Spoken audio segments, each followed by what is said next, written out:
Good morning guys. स्वागत करता हूं मैं आपका अपने यूट्यूब चैनल एलसीसी परिवार पे।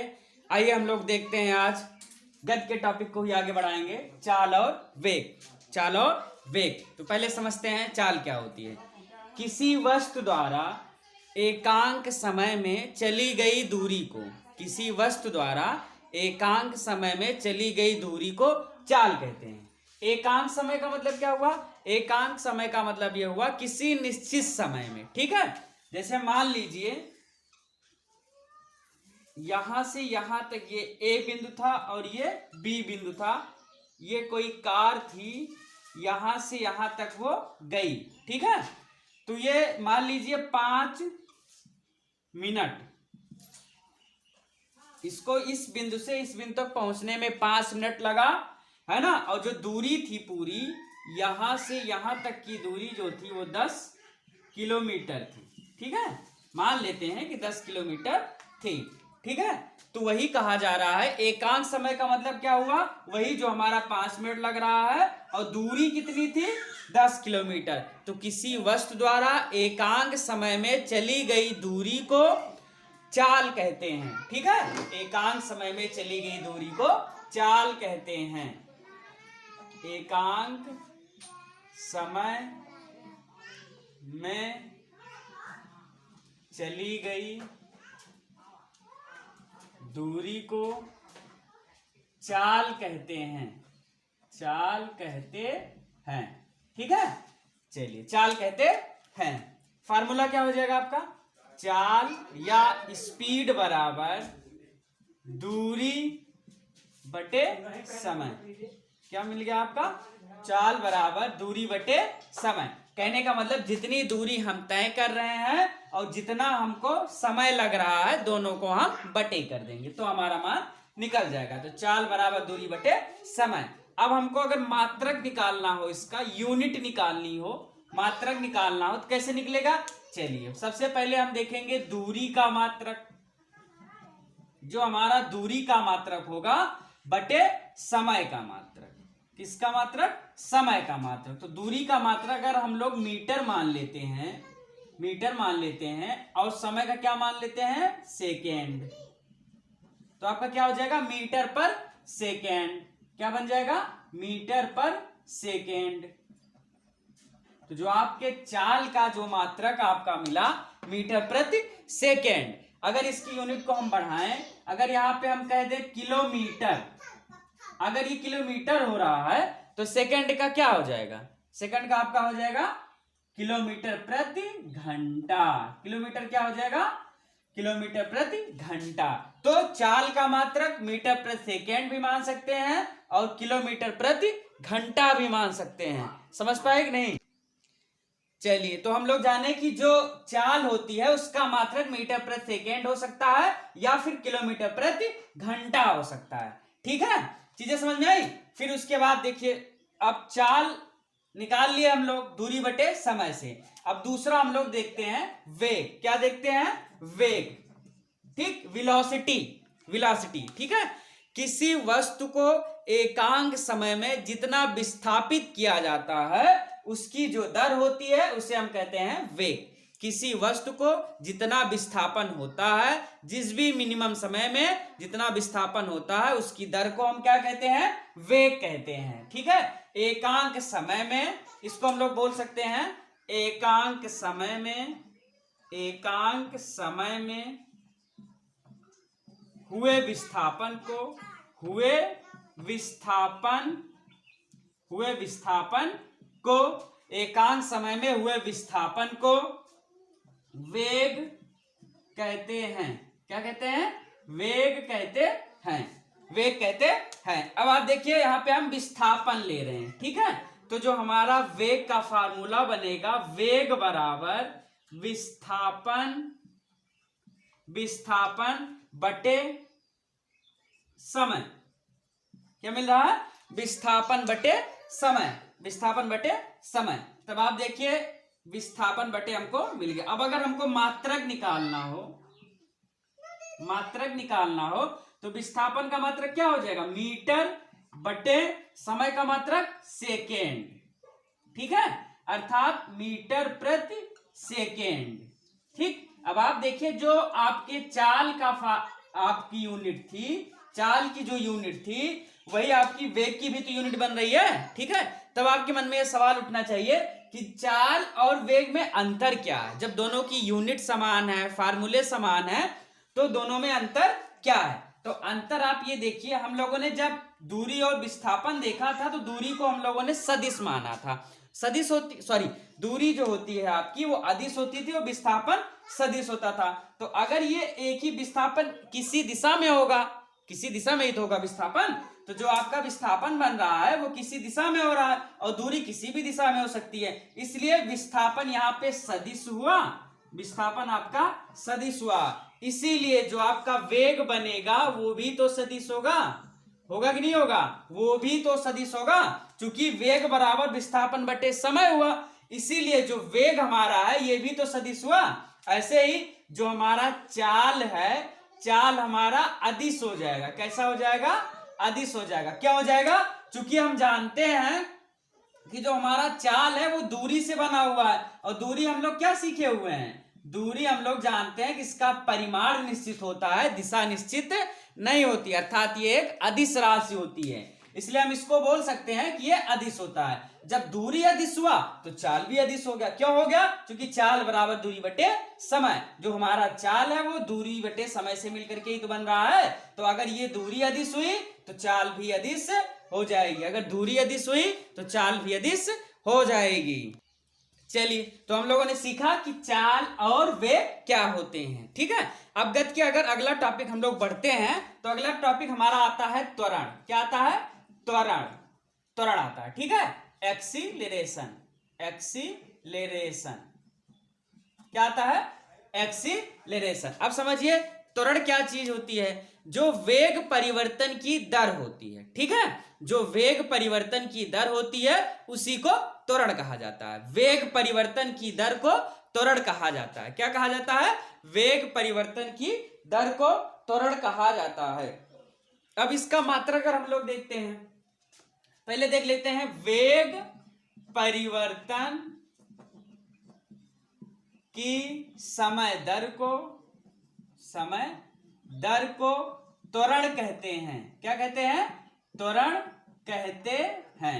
वेग परिवर्तन की समय दर को त्वरण कहते हैं। आप लोग नोट करते जाइएगा, वेग परिवर्तन की समय दर को त्वरण कहते हैं। अगर आपको इस तरह के और वीडियो चाहिए तो डिस्क्रिप्शन में लिंक दिए रहते हैं, उस पर जाकर के साइंस के और वीडियोस देख सकते हैं।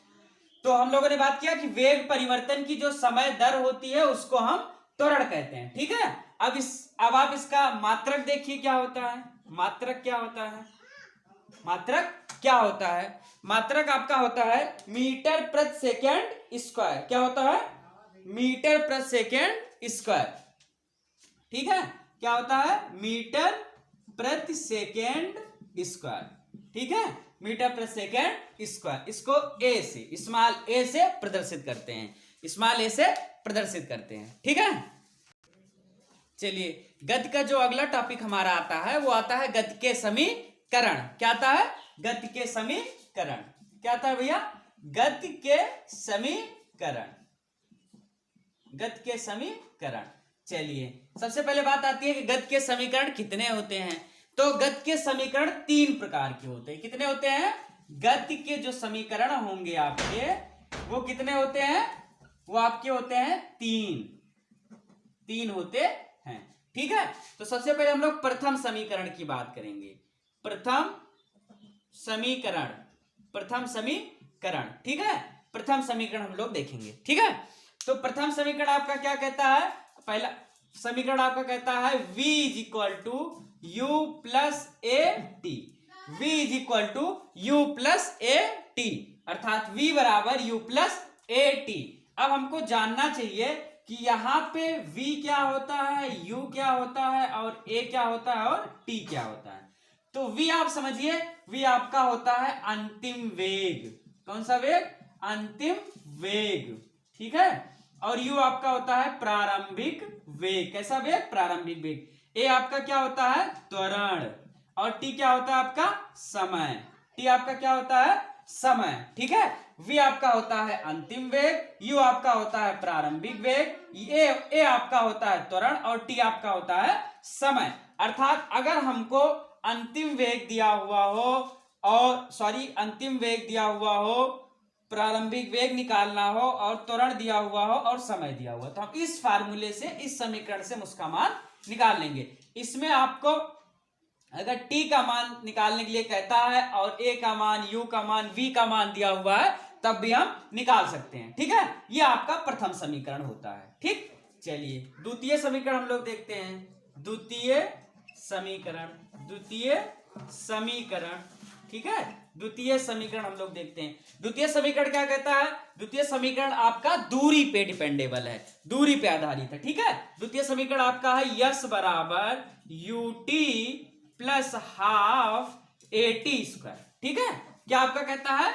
यस बराबर UT plus half eighty square, ठीक है, हाफ एटी स्क्वायर। अब आप अच्छे जान रहे हैं यू आपका क्या है? प्रारंभिक वेग, और आपका ए क्या है? त्वरण है, और टी आपका क्या है? समय, ठीक है। चीजें समझ में आ रही है ना? यस बराबर UT plus half eighty square, ठीक है, समझ में आ। चलिए तृतीय समीकरण हम लोग देखते हैं। तृतीय समीकरण हमारा क्या कहता है? तीसरा, थर्ड इक्वेशन आपका क्या कहता है? थर्ड इक्वेशन आपका क्या कहता है? तृतीय समीकरण आपका कहता है कि v square is equal to u square plus 2as। चलिए चीजों को समझिए। v square is equal to u square plus 2as। अब आप देखिए यहां पे आपका यस क्या था? दूरी थी, अर्थात यहीं पे हम आगे जोड़ देंगे कि यस बराबर जो है हमारी दूरी है। क्या है? यस बराबर दूरी है, ठीक है। यस बराबर क्या है? दूरी है। तो v square is equal to u square plus 2as, ठीक है। अब समझिए सवाल आपसे कैसे पूछता है। सवाल आपसे कैसे पूछता है? कहता है कि कोई एक कार अपने प्रारंभिक वेग 4 मीटर प्रति सेकेंड के वेग से चलना प्रारंभ करती है और 5 सेकेंड बाद उसका वेग कितना होगा यदि उस पर लगने वाला त्वरण 4 मीटर प्रति सेकेंड स्क्वायर है, ठीक है। समझिए कहता है कि कोई भी कार जो है वो आपके प्रारंभिक वेग 5 मीटर पर सेकेंड स्क्वायर 5 मीटर प्रति सेकेंड के वेग से चलती है। इसका होगा ये प्रारंभिक वेग से चलती है, और 5 सेकेंड बाद t इक्वल टू कितना आ गया? 5 सेकेंड। t इक्वल टू आ गया आपका 5 सेकेंड बाद उसका वेग कितना होगा, अर्थात v कितना होगा? अंतिम वेग कह रहा है उसका वेग कितना होगा यदि उस पे लगने वाला त्वरण a is equal to 4 metre पर सेकेंड स्क्वायर हो, ठीक है। सवाल फिर से समझिए। कोई कार अपने प्रारंभिक वेग 5 मीटर प्रति सेकेंड से चलना प्रारंभ करती है। 5 सेकेंड के बाद उसका वेग कितना होगा यदि उस पर लगने वाला त्वरण 4 मीटर प्रति सेकेंड का है, 4 मीटर प्रति सेकेंड स्क्वायर का है, तो उस पर लगने वाला वेग आपका कितना होगा, अर्थात हमको वैल्यू ज्ञात करनी है v की। अब आप देखिए तीनों समीकरण आपके सामने हैं, ठीक है। हमको v दिया हुआ है, t दिया हुआ है और स्मॉल a दिया हुआ है, तीनों दिए हुए हैं और v की तलाश है। तो आप देखिए पहला समीकरण, दूसरा समीकरण, तीसरा समीकरण, कौन सा ऐसा समीकरण है जिसमें ये चारों डिपेंडेबल हो, ये चारों आपके उपस्थित हो, ऐसा कौन सा समीकरण है? देखिए तो आप हमसे कहेंगे सर ये पहला समीकरण है, तो हम लोग पहले समीकरण को पकड़ लेंगे, पहले समीकरण को उठा लेंगे, ठीक है। पहला समीकरण अगर हम उठाते हैं और हमको अगर v निकालना है, तब आप देखिए यहां से हम लोग वैल्यू को पुटअप करते हैं, तो v इक्वल टू आपका 5 दिया हुआ, चलिए लिख लिए हम लोग प्लस में a आपका कितना दिया हुआ है? a आपका दिया हुआ है 4, तो हो गया ये 4 गुणे a और t दोनों किस में है? मल्टीपल में है, गुणे में है। तब आप देखिए t आपका कितना है? t आपका है 5 सेकेंड, अर्थात ये आपको हम यहाँ पे 5 लिख देते हैं, ठीक। अब इसी को सरल कराते हैं। आप जानते हैं सबसे पहले हम लोग गुणा करते हैं तो 4 पंचे 20 हो गया, ठीक है।